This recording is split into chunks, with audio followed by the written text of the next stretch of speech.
Hello बच्चों, let's read the question. Present question is based on two statements which are assertion and reason. इस question को हम refer कर सकते हैं 11th NCERT part 1 page number 150 पर.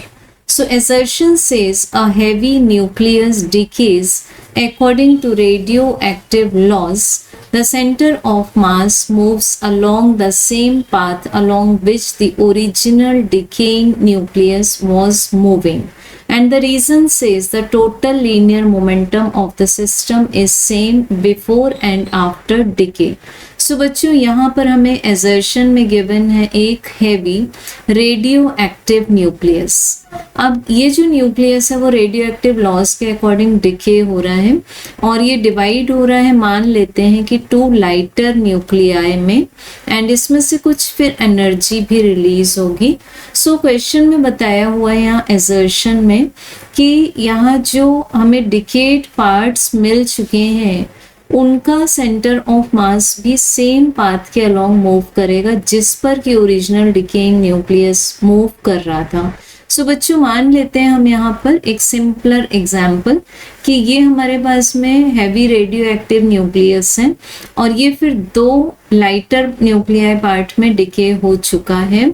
सो इसकी ट्रैजेक्टरी क्या थी? Basically this was projectile. ये क्वेश्चन को हम लोग सिंप्लीफाई करने के लिए प्रोजेक्टाइल का एग्जाम्पल ले सकते हैं. सो यहाँ पर जो इसके फ्रेगमेंट्स हो गए 1 and 2, इसका एक स्पेसिफिक सेंटर ऑफ मास होगा जो कि किसके क्लोज लाई करेगा बच्चों? हेवियर न्यूक्लियस के क्लोज लाई करेगा.